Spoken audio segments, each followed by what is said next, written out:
Graça e paz, querido. Que alegria que você está firme aí nos estudos, está firme estudando a verdade da palavra de Deus. Quanta coisa para a gente falar, né? Nós estamos já aí no módulo 4, na aula 6, falando sobre ressurreição dos mortos. Ressurreição dos mortos. É uma matéria fantástica porque, na verdade, aponta para a nossa eternidade, aponta para a vida após a morte. E havia um grupo que não acreditava na ressurreição. Havia um grupo que acreditava sim no Antigo Testamento, que pregava sim o Pentateuco, as palavras de Moisés, mas não acreditavam em ressurreição. E esse grupo sempre tentava pegar Jesus ou algum dos discípulos ou até os apóstolos de algum jeito ou de outro para tentar falar contra a fé. E Paulo mesmo vai definir que se não crermos na ressurreição, é vã a nossa fé. Atos dos Apóstolos, capítulo 4, nós vamos ver mais uma vez a citação desse grupo chamado Saduceus. Atos dos Apóstolos, capítulo 4, de 1 a 3, Pedro e João perante o Sinédrio. Estando eles falando ao povo, sobrevieram os sacerdotes e o capitão do templo e os saduceus. Doendo-se muito de que ensinassem o povo e anunciassem em Jesus a ressurreição dos mortos, e lançaram mão deles e os encerravam na prisão até ao dia seguinte, pois já era tarde. Observamos aqui que eles se doeram porque Pedro e João estavam pregando que Jesus ressuscitou dos mortos. E aí então não havia acordo entre eles, lançaram eles na prisão até o dia seguinte, porque já era tarde, simplesmente porque eles estavam pregando a ressurreição. Atos dos Apóstolos, capítulo 24, versículo 14. Atos dos Apóstolos 24, 14 e 15, nos diz assim: mas confesso-te que, conforme aquele caminho a que chamam seita, assim sirvo ao Deus de nossos pais, crendo tudo quanto está escrito na lei e nos profetas, tendo esperança em Deus, como estes mesmos também esperam, de que há de haver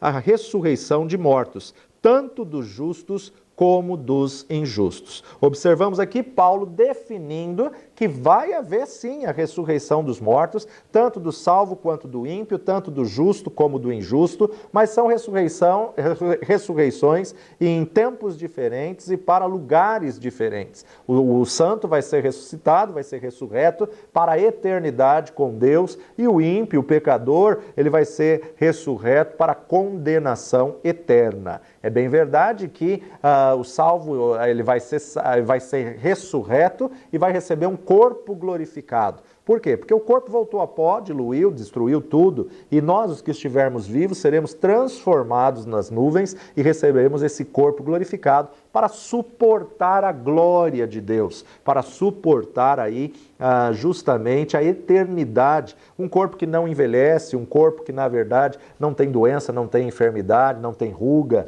um corpo na verdade perfeito, a estatura de varão e varoa perfeito. E já o ímpio vai ressuscitar, também ele vai receber um corpo diferenciado, não posso dizer qual termo que se usa, porque a Bíblia não relata que termo que se usa para o corpo do ímpio, mas com certeza não é um corpo glorificado, porque a glória de Deus não vai para o inferno, queimar eternamente no inferno. Mas ele vai receber um corpo com uma composição diferente que suporte aí essa tortura eterna, essa condenação eterna, essa agonia, esse desespero incessante das chamas que não se apagam. Que tristeza para aquele que não passou pela porta, que é Jesus, para aquele que não confessou Jesus como Senhor e Salvador. Paulo foi tão perseguido e tão questionado acerca da ressurreição. Aliás, Paulo foi morto, decapitado por pregar a ressurreição. O crime que condenou Paulo e que decapitou Paulo foi justamente ele crer na ressurreição. E por causa de todas essas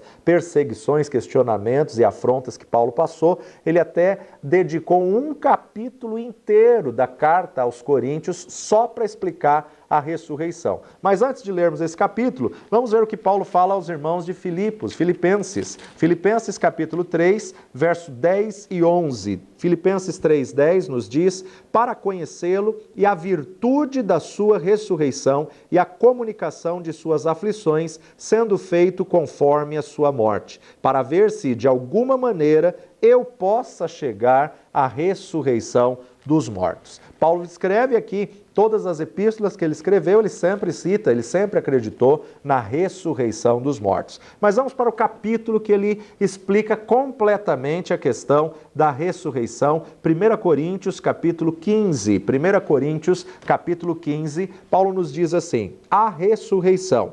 Também vos notifico, irmãos, o evangelho que já vos tenho anunciado, o qual também recebestes e no qual também permaneceis, pelo qual também sois salvos, se o retiverdes tal como vô-lo tenho anunciado, se não é que crestes em vão. Porque primeiramente vos entreguei o que também recebi, que Cristo morreu por nossos pecados, segundo as Escrituras, e que foi sepultado e que ressuscitou ao terceiro dia, segundo as Escrituras, e que foi visto por Cefas, e depois foi visto pelos 12, e depois foi visto uma vez por mais de 500 irmãos, dos quais vive ainda a maior parte, mas alguns já dormem também.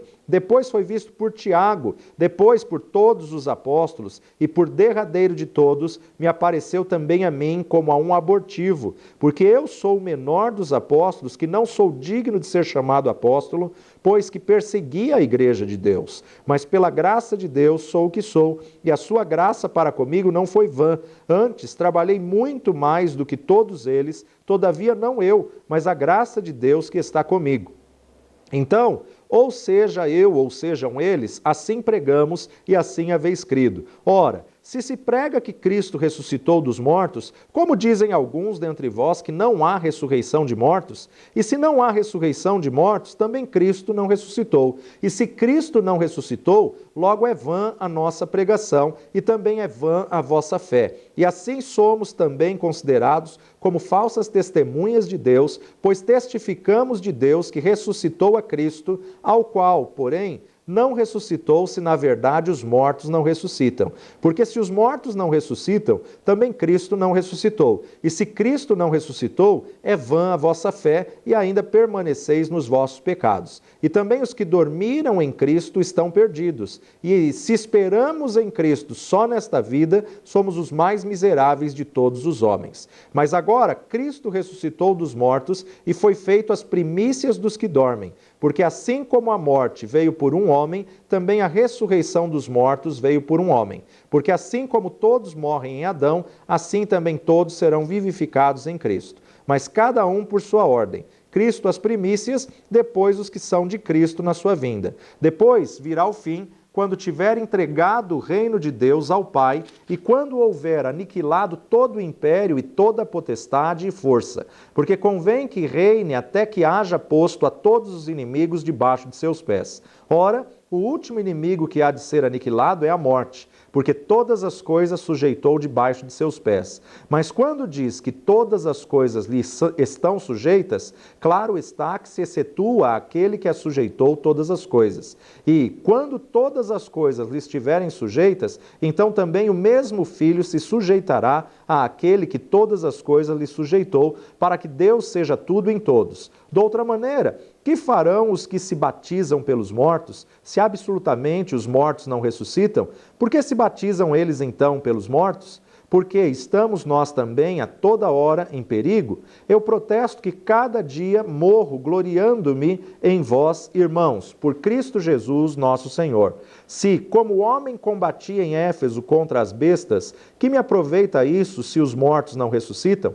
Comamos e bebamos, que amanhã morreremos. Não vos enganeis, as más conversações corrompem os bons costumes. Vigiai juntamente e não pequeis, porque alguns ainda não têm o conhecimento de Deus. Digo-o para vergonha vossa. Mas alguém dirá, como ressuscitarão os mortos? E com que corpo virão? Insensato. O que tu semeias não é vivificado se primeiro não morrer. E quando semeias, não semeias o corpo que há de nascer, mas o simples grão, como de trigo ou doutra qualquer semente. Mas Deus dá-lhe o corpo como quer, e a cada semente o seu próprio corpo. Nem toda a carne é uma mesma carne, mas uma é a carne dos homens, e outra a carne dos animais, e outra a carne dos peixes, e outra a carne das aves.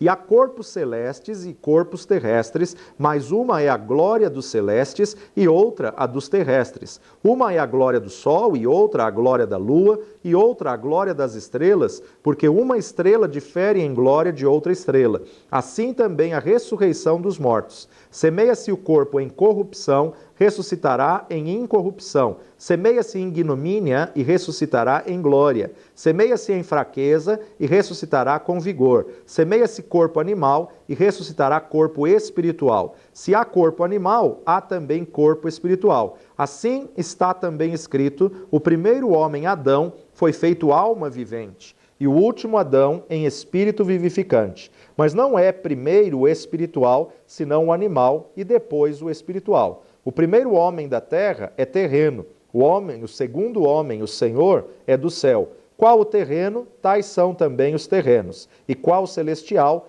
tais também os celestiais. E assim como trouxemos a imagem do terreno, assim traremos também a imagem do celestial. E agora digo isto, irmãos, que carne e sangue não podem herdar o reino de Deus, e nem a corrupção herda a incorrupção.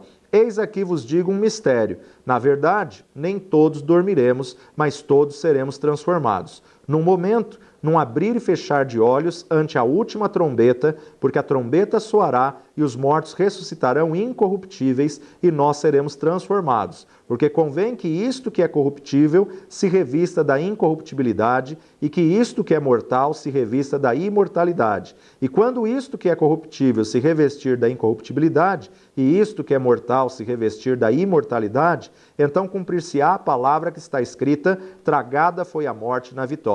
Onde está, ó morte, o teu aguilhão? Onde está, ó inferno, a tua vitória? Ora, o aguilhão da morte é o pecado, e a força do pecado é a lei. Mas graças a Deus que nos dá a vitória por nosso Senhor Jesus Cristo. Portanto, meus amados irmãos, sede firmes e constantes, sempre abundantes na obra do Senhor, sabendo que o vosso trabalho não é vão no Senhor. Vemos aqui quanta riqueza, quantas informações e que ensinamento profundo e tremendo que Paulo coloca nesse capítulo intitulado A Ressurreição dos Mortos. O capítulo todo ele fala sobre a ressurreição e uma das coisas que eu quero destacar é tremendo ele fazer o paralelo com a agricultura. O grão de trigo, a semente, se ela não cair na terra, não morrer, fica ela só. Mas se ela morrer, ela brota, ela gera, ela dá muitos frutos. E é interessante que o fruto, ele é diferente da semente, mas dentro do fruto tem uma semente que é igual à semente que foi plantada. Então nós observamos aqui, assim também vai ser o homem. Semeia-se corpo animal e ressuscita corpo espiritual. Semeia-se uma semente, na verdade, carnal e ressuscita uma semente espiritual a partir do momento que você tem Jesus como Senhor e Salvador da sua vida. Haviam 3 assuntos básicos que os apóstolos ensinavam. Em primeiro lugar, arrependimento. Arrependimento, porque é o arrependimento que te liga a Deus. É o arrependimento que prepara o caminho e firma o senhorio. O segundo assunto que eles explicavam era fé. Fé porque sem fé é impossível agradarmos a Deus. Mas o terceiro assunto que todo apóstolo falou, que todo apóstolo abordava e explicava, era a ressurreição dos mortos. E ele falava embasado na ressurreição de Jesus. Então esses eram os 3 assuntos básicos de qualquer sermão apostólico. Ou seja, nós observamos aí arrependimento, fé e ressurreição de Jesus. E por que eles enfatizavam isso? Os apóstolos eles ensinavam muitas coisas, mas na verdade, se formos fazer um resumo, eram esses 3 pontos básicos que eram o mais importante que eles pregavam, porque são as condições básicas para a pessoa ser salva. Arrependimento, fé e ressurreição. E ressurreição, nos diz o apóstolo, que se não crermos na ressurreição, é vã a nossa fé. Se não acreditarmos na vida após a morte, para que estamos lutando pela eternidade? E se Jesus não ressuscitou, então não há esperança. Se não crermos na ressurreição de Jesus, é vã a nossa fé e não temos esperança. Então, o ponto de apoio, o alicerce, a pedra fundamental da nossa salvação tem que ser arrependimento, fé e a ressurreição de Cristo Jesus, que é o que ele coloca exatamente no versículo 14 desse capítulo 15 de 1 Coríntios, e se Cristo não ressuscitou, logo é vã a nossa pregação e também é vã a vossa fé. Mas como cremos que Cristo ressuscitou, então nós podemos sim pregar a ressurreição. Vemos aqui, e também em tantos outros textos, que haverá dois tipos de ressurreição. Vamos voltar para Atos capítulo 24, Atos capítulo 24, versículo 15, um versículo que nós já lemos até nessa matéria. Tendo esperança em Deus, como estes mesmos também espera, de que há de haver ressurreição dos mortos, tanto dos justos como dos injustos. Há de haver ressurreição dos mortos. O profeta Daniel, no Antigo Testamento, um dos maiores profetas escatológicos, o profeta que teve a maior revelação a nível de extensão de cronos, extensão do tempo cronológico. A revelação do profeta Daniel das 70 semanas, 69 já se cumpriram e a 70ª semana é justamente a última semana, que são 7 anos de grande tribulação, revelada ao profeta Daniel, anos antes da vinda do Senhor Jesus Cristo. E o próprio profeta Daniel, no capítulo 12, versículo 2, já falava acerca da ressurreição, desses dois tipos de ressurreição. E muitos dos que dormem no pó da terra ressuscitarão, uns para a vida eterna e outros para a vergonha e desprezo eterno. Uns para a vida eterna, falando acerca da ressurreição dos salvos, e outros para a vergonha e desprezo eterno, acerca da ressurreição dos ímpios. Então vamos falar um pouquinho acerca da ressurreição dos justos. No Antigo Testamento, salvos em aliança com o Deus Jeová. No Novo Testamento, na nova dispensação até a consumação dos séculos, todo aquele que confessar Jesus Cristo como Senhor e Salvador da sua vida, que veio em carne e sangue, morreu, ao terceiro dia ressuscitou. Paulo escreve aos irmãos de Roma, Romanos capítulo 5, versículo 17 a 21, ele vai definir exatamente estes. Romanos capítulo 5, 17 a 21 nos diz assim: porque se pela ofensa de um só a morte reinou por esse, muito mais os que recebem a abundância da graça e o dom da justiça reinarão em vida por um só, Jesus Cristo. Pois assim como por uma só ofensa veio o juízo sobre todos os homens para a condenação, assim também por um só ato de justiça veio a graça sobre todos os homens para a justificação de vida. Porque como pela desobediência de um só homem muitos foram feitos pecadores, assim pela obediência de um, muitos serão feitos justos. Veio, porém, a lei para que a ofensa abundasse, mas onde o pecado abundou, superabundou a graça, para que, assim como o pecado reinou na morte, também a graça reinasse pela justiça para a vida eterna, por Jesus Cristo nosso Senhor. Como pela ofensa de um só, quem? Adão. Como pelo pecado de um só, quem? Adão. Reinou a morte no mundo, também pelo sacrifício de um só homem reina o dom da justiça. Quem? Jesus Cristo. Romanos capítulo 3, 21 a 26. Aqui em Romanos nós vemos que todos que confessam Jesus como Senhor e Salvador são considerados justos, são considerados salvos, são considerados os santos de Deus, em contraste aos ímpios, aos perdidos, aos gentios e pecadores. Romanos capítulo 3, verso 21 até o 26, nos diz a justificação pela fé em Jesus Cristo. Mas agora se manifestou sem a lei a justiça de Deus, tendo testemunho da lei e dos profetas, isto é, a justiça de Deus pela fé em Jesus Cristo, para todos e sobre todos os que creem, porque não há diferença, porque todos pecaram e destituídos estão da glória de Deus, sendo justificados gratuitamente pela sua graça, pela redenção que há em Cristo Jesus, ao qual Deus propôs para a propiciação pela fé no seu sangue, para demonstrar a sua justiça pela remissão dos pecados dantes cometidos sob a paciência de Deus, para a demonstração da sua justiça nesse tempo presente, para que ele seja justo e justificador daquele que tem fé em Jesus Cristo. Então, a importância de nós sermos justificados pela fé em Cristo Jesus. Ele é o único caminho, a única verdade e a única vida. Então, se tratando de ressurreição, nós sempre temos que fazer 4 perguntas. Em primeiro lugar, ressurreição de quem? Quando o texto fala de ressurreição, nós temos que definir: ressurreição do justo ou ressurreição do ímpio? Segunda pergunta, com qual propósito?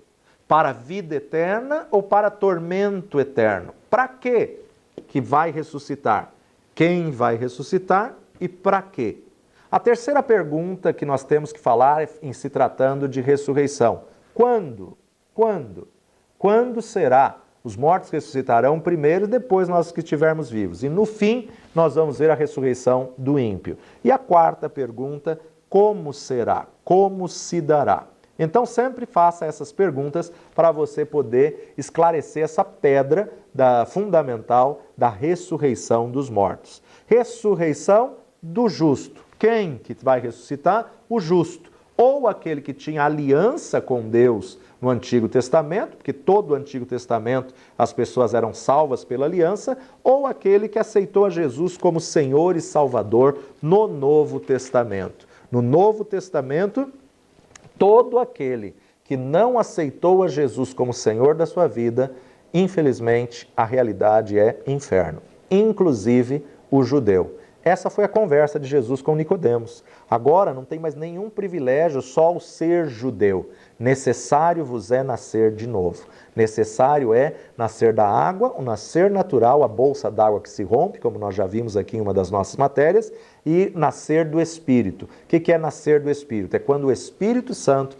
convence o homem do pecado, do juízo e da justiça. Evangelho de João, capítulo 5, versículos 24 a 29, nos diz assim: na verdade, vos digo que quem ouve a minha palavra e crê naquele que me enviou, tem a vida eterna, e não entrará em condenação, mas passou da morte para a vida. Em verdade, vos digo que vem a hora, e agora é, em que os mortos ouvirão a voz do Filho de Deus, e os que ouvirem viverão. Porque como o Pai tem a vida em si mesmo, assim deu também ao Filho ter a vida em si mesmo. E deu-lhe o poder de exercer o juízo, porque é filho do homem. Não vos maravilheis disso, porque vem a hora em que todos os que estão nos sepulcros ouvirão a sua voz. Presta atenção. Todos os que estão nos sepulcros ouvirão a sua voz. E os que fizeram o bem sairão para a ressurreição da vida, e os que fizeram o mal para a ressurreição da condenação.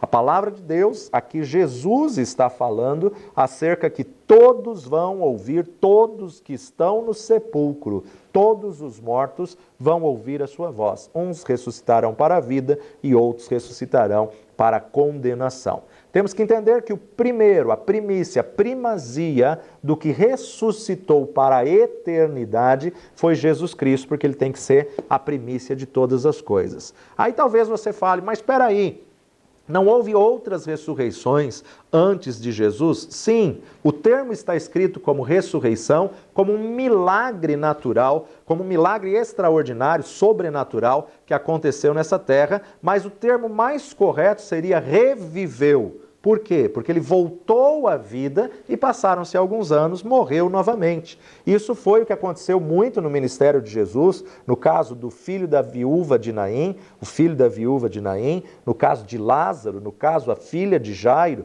também aconteceu no ministério de Pedro com Dorcas, também aconteceu com Eliseu, quando ressuscitou a criança, aconteceu com Elias quando ressuscitou a criança, e até o soldado que jogaram na vala e bateu nos ossos de Eliseu e ressuscitou. Essas são as 7 ressurreições que nós observamos aí na Bíblia. Agora, Atos dos Apóstolos, capítulo 26, versículo 23. Atos dos Apóstolos 26, 23. Isto é, que o Cristo devia padecer e, sendo o primeiro da ressurreição dos mortos, devia anunciar a luz a este povo e aos gentios, sendo o primeiro da ressurreição dos mortos. Quando Lucas registra aqui que ele deveria ser o primeiro, ele está dizendo acerca da ressurreição por toda a eternidade, da ressurreição pela eternidade para nunca mais morrer. Jesus foi o primeiro. Os outros reviveram. Colossenses 1,18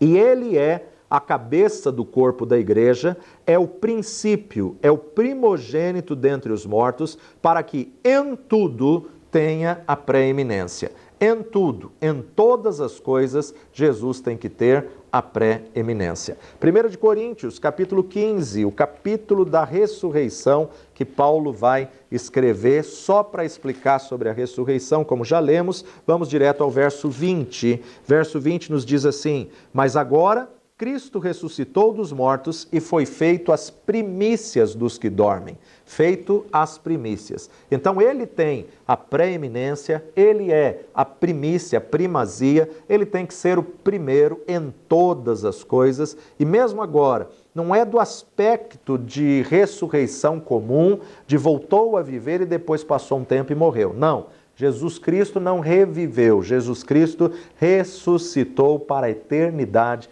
para nunca mais morrer, porque ele é de eternidade a eternidade. Uma vez que o ser nasce, ele é um ser finito, ele tem um começo e não tem um fim, ele é eterno, então ele é um ser finito porque ele tem um começo. O ser divino, Deus Pai, Deus Filho, Deus Espírito Santo, não tem um começo e nem tem fim. Eles são de eternidade a eternidade. Vale relembrar o que a gente já falou aqui em outras matérias, Cristo nunca nasceu. Cristo é eterno, de eternidade a eternidade. Quem nasceu em carne e sangue, a figura corpórea humana, foi Jesus. Jesus, sim, nasceu. Maria nunca foi mãe de Cristo. Maria foi mãe da parte humana, Maria foi mãe da figura humana. Maria não é mãe de Deus, Maria é mãe da parte humana e a parte humana se chama Jesus. Por isso que ela recebe a visita do anjo que lhe diz: por-lhe-á o nome de Jesus, ou seja, ela é mãe da figura humana, do verbo que se fez carne, da parte carnal de Jesus, de Cristo. Maria é mãe, mas ela nunca foi mãe de Cristo, nunca foi mãe de Deus. Então nós precisamos entender aí essas coisas como definição.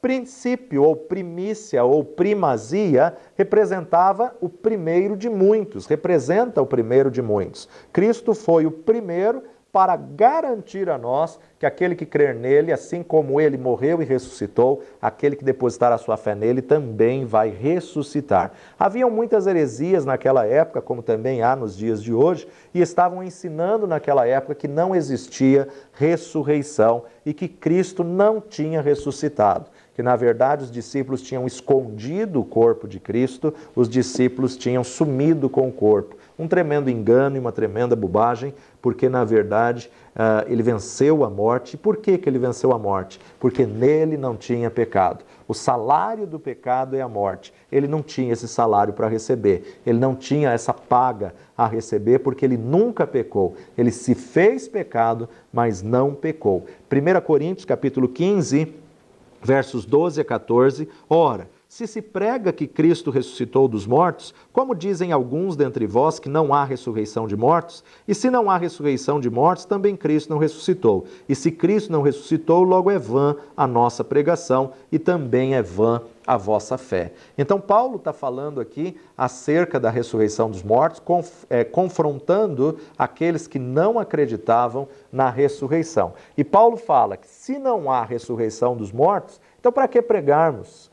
Se a vida termina, acabou como um vapor, se esvariu, para que então pregarmos? Se Cristo não ressuscitou, é vã a nossa pregação, é vã o nosso evangelho, é vã a nossa fé. Então não valeria a pena passarmos a vida inteira pregando e falando e vivendo uma vida de santidade se morreu, acabou. Mas a grande verdade é que não é assim. A grande verdade é que temos uma vida depois da morte, temos uma vida depois de sepultados aqui, e Paulo mesmo vai nos dizer aqui nesse mesmo capítulo, se esperamos em Cristo só nessa vida, somos os mais miseráveis, os mais infelizes de todos os homens, e como tem gente se enquadrando aqui dentro dessa verdade, e se enquadrando aqui apenas esperando em Cristo nessa esfera terrena, nesse mundo passageiro, nessa terra humana, Agora, Jesus estendeu essa imortalidade para todo aquele que nele crê. Jesus foi o primeiro a ressuscitar para não morrer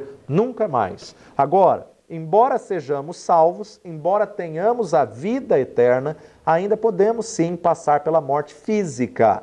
A morte física não é a morte eterna. Se Jesus não voltar, então podemos sim passar pela morte física. E não sabemos o dia em que o Senhor vai nos chamar, por isso que devemos estar preparados. Na ressurreição de Lázaro, nós vemos que Jesus traz uma grande declaração no versículo 25 e 26 de João 11. João 11, 25, disse-lhe Jesus: Eu sou a ressurreição e a vida, quem crê em mim, ainda que esteja morto, viverá. E todo aquele que vive e crê em mim, nunca morrerá. Crês tu isso? Jesus estava aqui falando com Marta, com Maria, aqui nesse caso com Marta, e ele estava questionando: você crê, você acredita, Marta, se ainda hoje, se você crer ainda hoje, tu verás a glória de Deus. Jesus estende essa imortalidade a todo aquele que nele crê. Mas temos que entender que o primeiro, a primícia, a primazia, que inaugurou o céu com corpo glorificado, foi Jesus Cristo, o homem, que morreu e ressuscitou. Hoje o céu onde Deus habita não está habitado por homens, por salvos, ainda não. O céu onde Deus habita não está habitado. Como nós já vimos aí na explicação do início dessa aula, sabemos que Jesus desceu às partes mais baixas da terra, tirou o cativo do cativeiro e deu dons aos homens. Como assim? Já falamos que todos os mortos, até a morte, crucificação e ressurreição de Jesus, iam para o mesmo ambiente chamado Hades. Hades, no original, local onde estão os mortos. E no Hades havia uma separação, seio de Abraão, onde estavam os salvos, e o inferno, onde estavam os perdidos. Seio de Abraão, onde estavam todos aqueles que morreram em aliança, e o inferno, local. E no meio dos dois estava o grande abismo,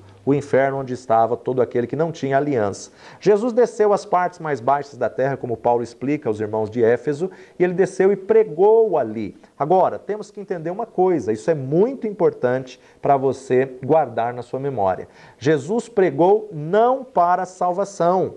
O teor da mensagem de Jesus nas partes mais baixas da terra foi: olha, vocês estão nesse local em tormento porque vocês rejeitaram a aliança com Deus Jeová. Vocês estão no seio de Abraão porque vocês aceitaram a aliança com Deus Jeová. Então o teor da pregação dele foi para dizer: eu sou aquele que havia de vir, eu sou o prometido das nações, eu sou, na verdade, aquele que viria para completar, consumar a obra. E aí ele tirou o cativo do cativeiro. Todos aqueles que estavam salvos no seio de Abraão, o que estava no seio de Abraão? A alma dos que tinham aliança com Deus. Todos aqueles que estavam no seio de Abraão, Jesus tirou a alma deles dali e levou para um outro ambiente, ao qual Paulo chama de terceiro céu. Terceiro céu, não que haja andares nos céus. Na verdade, o que Paulo está querendo dizer é que o primeiro céu é o firmamento. Quando você olha para os céus e vê ali as nuvens, vê ali exatamente essa esfera celeste, azul, nuvens, ou mesmo as estrelas e tudo mais, esse ele coloca como primeiro céu. Um segundo céu onde Deus habita, como ele não tinha um termo a usar, ele define como um terceiro céu, que é um outro espaço, hoje, onde estão os salvos. Depois da ressurreição de Jesus, todo aquele que morre em Cristo Jesus, automaticamente a alma é levada ao paraíso. Automaticamente a alma já é levada ao paraíso. O corpo volta ao pó, o espírito volta a Deus e a alma vai para esse paraíso.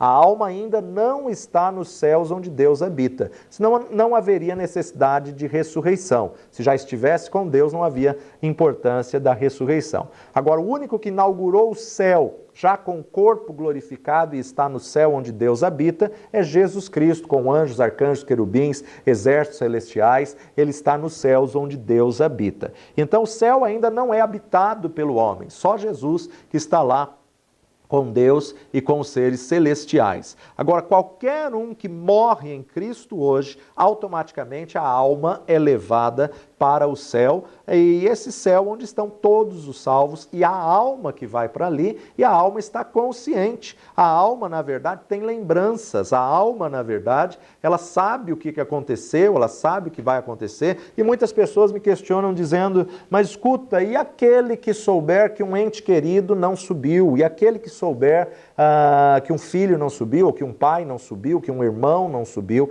Na verdade, quando nós sairmos dessa terra e formos salvos em Cristo Jesus, nós vamos receber aí um revestimento do amor ágape. E o amor ágape é o amor pleno, é o amor perfeito, é o amor completo, é o amor de Deus. E no amor ágape nós vamos ter um senso absoluto de justiça. Então vamos ter a consciência de que havia um caminho, havia uma porta para estar naquele lugar. E aí quem passou por essa porta está lá. Quem não passou, infelizmente, não está, e a pessoa não vai sofrer por isso, a pessoa não vai se lamentar ou chorar por isso. Então nós temos que entender que na plenitude do amor ágape nós receberemos o senso de justiça absoluto. Por exemplo, o próprio Deus. Deus é criador. Claro que a vontade de Deus é que todos se salvem. Deus não criou o homem para a perdição, mas ele deu uma opção. Quem aceitou a Jesus está salvo, quem não aceitou não está. Deus não vai sofrer por aqueles que decidiram não passar pela porta.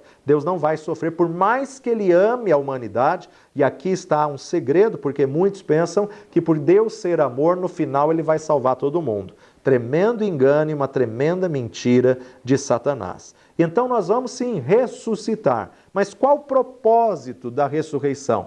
Para que vamos ressuscitar? Para que a ressurreição dos mortos? Em primeiro lugar, para não mais morrer, para não mais morrer. Jesus estendeu essa imortalidade a nós, para quê? O propósito da ressurreição dos mortos é para a vida eterna, é para estar para sempre com o nosso Senhor. Mateus capítulo 27, versículos 51 a 54, Jesus já aqui, né, nos últimos momentos da sua vida na crucificação, Mateus 27, 51 a 54. E eis que o véu do templo se rasgou em dois, de alto a baixo, e tremeu a terra, e fenderam-se as pedras, e cobriram-se os sepulcros, e muitos corpos de santos que dormiam foram ressuscitados. E saindo dos sepulcros depois da ressurreição dele, entraram na cidade santa e apareceram a muitos. E o centurião e os que com ele guardavam a Jesus, vendo o terremoto e as coisas que haviam sucedido, tiveram grande temor e disseram: verdadeiramente este era o Filho de Deus. Alguns mortos reviveram junto com a ressurreição de Jesus. Agora, quando Jesus subiu aos céus, na verdade, só ele subiu.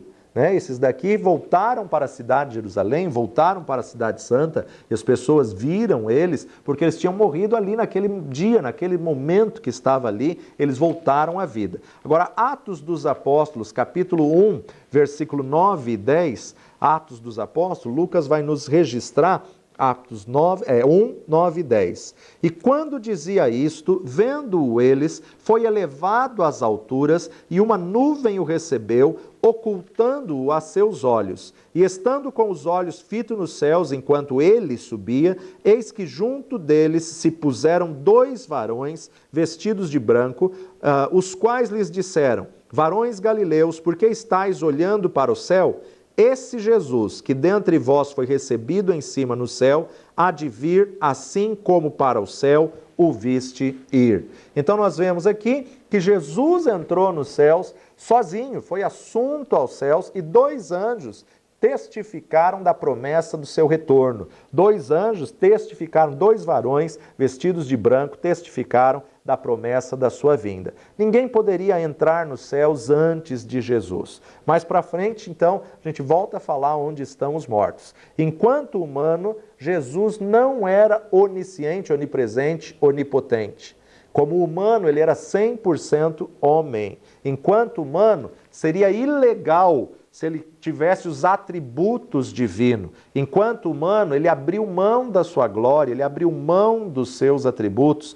Um homem nascido de mulher, um homem nascido de parto natural, de parto normal, teria que nascer para poder resgatar a humanidade que estava perdida. Por isso que ele nasceu como homem, ele nasceu de Maria. Agora, como homem, ele não era onisciente, onipresente e onipotente. Tanto é que ele fala: o dia e a hora da vinda, nem o filho sabe. Claro que Jesus não sabia enquanto ele estava no corpo desta carne, enquanto ele estava como homem. Agora, entre ele e o Pai não há mais segredo. Agora, entre Deus Pai e Deus Filho, não há mais segredo. Então, qual o propósito da ressurreição? O propósito da ressurreição é para a vida eterna. Jesus estende essa imortalidade, Jesus estende essa eternidade a todo aquele que nele crê. Ainda que esteja morto, viverá. E naquele grande dia a trombeta vai soar. Como será? A ressurreição dos justos, ela é composta de duas fases. Sempre estamos falando de duas fases e dois grupos. Duas fases e dois grupos. A ressurreição dos justos, primeiro, se dá em vida aqui nessa terra, quando você confessa Jesus como Senhor e Salvador, o espírito que estava morto revive. O espírito que estava morto ressuscitou. Essa chamada primeira fase. E a primeira fase é chamada de novo nascimento, quando você confessa Jesus como Senhor e Salvador. E a segunda fase, na verdade, é a fase da eternidade, é a fase da ressurreição física, ou seja, onde a alma vai se juntar de novo com o Espírito e você recebe o Espírito glorificado, o corpo glorificado. Então, nessa primeira fase do novo nascimento, nós podemos ver em Efésios capítulo 2, aonde Paulo vai escrever aos irmãos de Éfeso. O homem renasce, o espírito do homem que estava morto ressuscita primeiro no espírito do homem. Então nós temos que entender o que aconteceu com a nossa vida quando nós confessamos Jesus como Senhor e Salvador. Estávamos perdidos, éramos ímpios, éramos gentios e nós cremos e confessamos Jesus Cristo como Senhor e Salvador.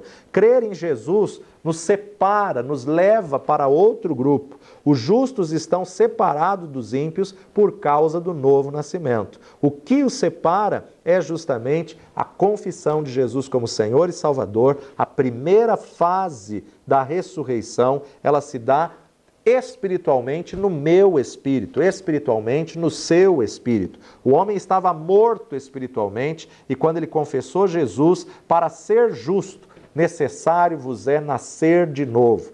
Já falamos, e você se lembra, dos 3 tipos de morte. A primeira morte, morte espiritual. Então, na verdade, quando você confessou Jesus, você ressuscitou espiritualmente. Você que tem Jesus como Senhor e Salvador da sua vida, você já passou por essa primeira fase da ressurreição, a ressurreição espiritual. Veja só, Efésios capítulo 2, a salvação é pela graça, dos versos de 1 a 10. E vos vivificou, estando vós mortos em ofensas e pecado, em que, noutro tempo, andaste segundo o curso deste mundo, segundo o príncipe das potestades do ar, do espírito que agora opera nos filhos da desobediência, entre os quais todos nós também antes andávamos nos desejos da nossa carne, fazendo a vontade da carne nos pensamentos, e éramos por natureza filhos da ira, como os outros também. Mas Deus, que é riquíssimo em misericórdia, pelo seu muito amor com que nos amou, estando nós ainda mortos em ofensas, nos vivificou juntamente com Cristo, pela graça sois salvos. E nos ressuscitou juntamente com Ele, e nos fez assentar nos lugares celestiais em Cristo Jesus, para mostrar nos séculos vindouros as abundantes riquezas da sua graça, pela sua benignidade para conosco em Cristo Jesus. Porque pela graça sois salvos, por meio da fé, e isso não vem de vós, é dom de Deus. Não vem das obras para que ninguém se glorie, porque somos feitura sua, criados em Cristo Jesus para as boas obras, as quais Deus preparou para que andássemos nela. Se nós trocarmos aqui a palavra vos deu vida ou vos vivificou, nós podemos trocar pela palavra ressuscitou. Ele vos vivificou, ele vos trouxe a vida novamente, ele te fez reviver, ele te fez ressuscitar através do sacrifício de Cristo Jesus, pela fé em Cristo Jesus. Agora, onde foi então a primeira ressurreição? A primeira ressurreição foi espiritual. Aconteceu quando você confessou a Jesus, entregou a sua vida a Jesus, quando você creu que Jesus é Senhor, que veio a esse mundo, morreu e ressuscitou. Quando você firmou o senhorio de Jesus. E a profissão pública de fé disso foi passar pelas águas do batismo. Por isso que a ressurreição dos justos se dá em duas fases. Primeiro espiritual, quando você confessou Jesus como Senhor, e por você ter feito isso, você jamais vai passar pela morte eterna. A ressurreição de uma morte espiritual que você já resolveu em vida no corpo desta carne. Por isso que não existe purgatório, não existe uma sala de espera para aquele grande dia. Não, você tem que decidir aqui nessa terra, em vida, resolver essa morte espiritual para que você não passe para a morte eterna. Esse novo nascimento vai apontar para a ressurreição eterna. Se a pessoa não nascer de novo em vida, então ela vai para a morte eterna. Se a pessoa não resolver a morte espiritual em vida, então ela vai participar da última ressurreição. E a palavra de Deus fala, bem-aventurado aquele que faz parte da primeira ressurreição. Porque a primeira ressurreição são dos salvos. A primeira ressurreição são daqueles que confessaram Jesus como Senhor e Salvador. E a segunda fase da ressurreição é a ressurreição do corpo. Agora, essa segunda fase é física. A física já aconteceu para alguém? Não. Todos aqueles que morreram em aliança, ou todos aqueles que morreram em Cristo Jesus, a aliança no Antigo Testamento, porque no Novo Testamento tudo se igualou, tudo se nivelou, tudo se unificou, ou seja, não há vale, não há monte, não há outeiro, tudo foi nivelado. No Novo Testamento é só salvo por Cristo Jesus. No Novo Testamento não tem mais como ser salvo por aliança. No Novo Testamento, somente pelo sacrifício de Cristo Jesus. Então, essa segunda fase física não aconteceu ainda para ninguém.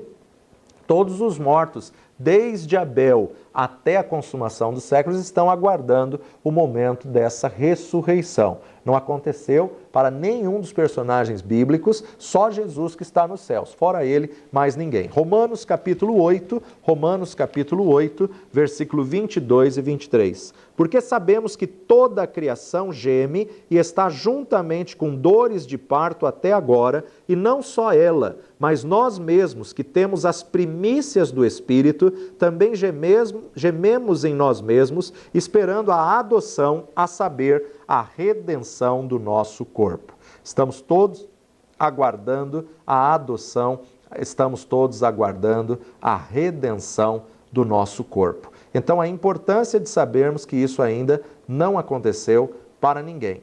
Paulo ainda vai nos dizer que o homem, mesmo salvo, pode ter o desprazer de passar pela morte física. Agora, ninguém tem nesta terra, no corpo desta carne, a eternidade. Então, mesmo tendo Jesus como Senhor e Salvador da sua vida, pode ter o desprazer de passar pela morte física. Romanos capítulo 6, versos 8 e 9. Ora, se já morremos com Cristo, cremos que também com Ele viveremos, sabendo que, havendo Cristo ressuscitado dos mortos, já não morre. A morte não mais terá domínio sobre ele. Pois quanto a ter morrido, de uma vez morreu para o pecado, mas quanto a viver, vive para Deus. Então, no capítulo que Paulo fala da ressurreição aos irmãos de Corinto, ele explica muitas coisas. Eu quero ler só 3 versículos para a gente encerrar essa aula, encerrarmos ainda esse período. 1 de Coríntios, capítulo 15, versículo 26, ele vai nos dizer, ora, o último inimigo que há de ser aniquilado é a morte. O último inimigo que há de ser aniquilado é a morte. E de 54 a 56 desse mesmo capítulo. E quando isto que é corruptível se revestir da incorruptibilidade, e isso que é mortal se revestir da imortalidade, então cumprir-se-á a palavra que está escrita, tragada foi a morte na vitória. Onde está, ó morte, o teu aguilhão? Onde está, ó inferno, a tua vitória? Ora, o aguilhão da morte é o pecado, e a força do pecado é a lei. Vemos aqui, então, Paulo definindo acerca da fase da ressurreição, a fase física. Temos muitos outros textos que nós vamos ver isso na próxima aula, onde estaremos concluindo, então, a aula de ressurreição dos mortos, essa matéria tremenda e poderosa, que a nossa oração é que esteja agregando no seu conhecimento e te ensinando muitas coisas. Fique firme conosco, não perca nenhuma aula. Se você pulou alguma, volta e estuda as aulas e ouça quantas vezes forem necessários para aprender a verdade da palavra de Deus. Deus te abençoe e até a próxima.